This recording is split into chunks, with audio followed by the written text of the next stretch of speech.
Deshaun Watson was in the medical tent on a couple of different occasions on Monday night. He took a hit to the knee going into the end zone there. We can see him later in the game holding his lower back. There it is. An elbow to the knee. And I'm telling you, that is going to be painful. Yes. And there's not a lot, there's no protection on that knee, right? Guys don't like to be restricted. That's part of the fearlessness of football. They do not want those knee pads covering up the knee because they can't run as fast as they want to. What a shot that is. Yeah. There he goes right over the top of the pylon and into the end zone, and he limped a little bit, but he shook it off, and he was okay. How he felt when he rolled out of bed on Tuesday, we don't know. Remember last year, he had a rib injury. We didn't know how bad it was. He had to take a bus to Jacksonville because he couldn't fly in a plane because that's how bad his ribs were. And they were thinking about him having to take a bus from Houston to Denver. But by then, the rib injury healed. But this guy is fearless. This guy will do whatever it takes to play. He will find a way. But at some point, your body's going to give out on you. And that's my concern for Deshaun Watson at this point. Bill O'Brien, the coach of the Texans, said Tuesday that it's just normal bumps and bruises like every player in the game has. But it's only week one. You got 15 more games, Chris.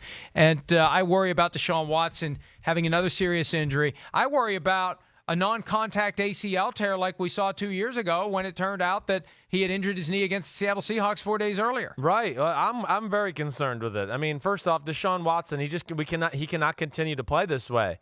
The Texans are going to have to protect him from himself to a degree. It's just too much. I mean, it's just too many car crashes for a quarterback and a guy, like you said, who's tough as hell, but not real big. I mean, you know, we've been around Deshaun Watson. What do you think he weighs, Mike? 220 pounds, right around that range, right? And it's not even about the sacks either. It's about some of the other plays. Man, the game-winning touchdown that it looked like it was going to be the game-winning touchdown pass.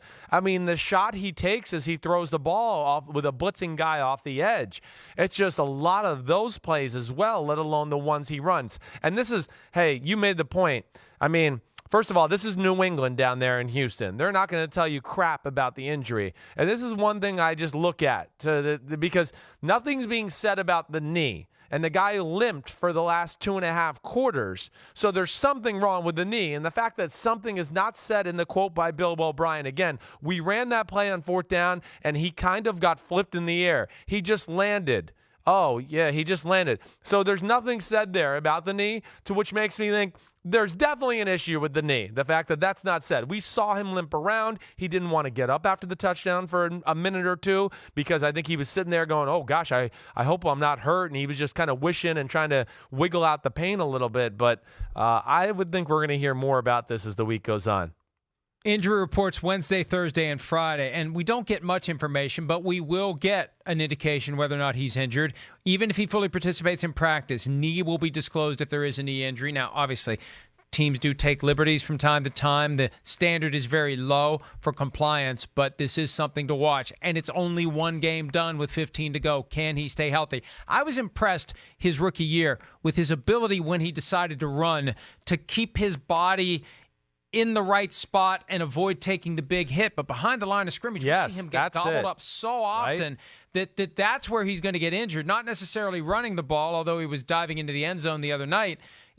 I worry about him when the pocket collapses right on top of him. It's like a wall falls on him. Yeah, I think you're right, Mike. I mean, running normally, he's pretty good at avoiding the big hits. The only time you see him when he runs and gets into big collisions is when he's down by the goal line. Like, remember the Dallas game last year? You know, down there he took some big hits because he's sacrificing it all to get in the end zone.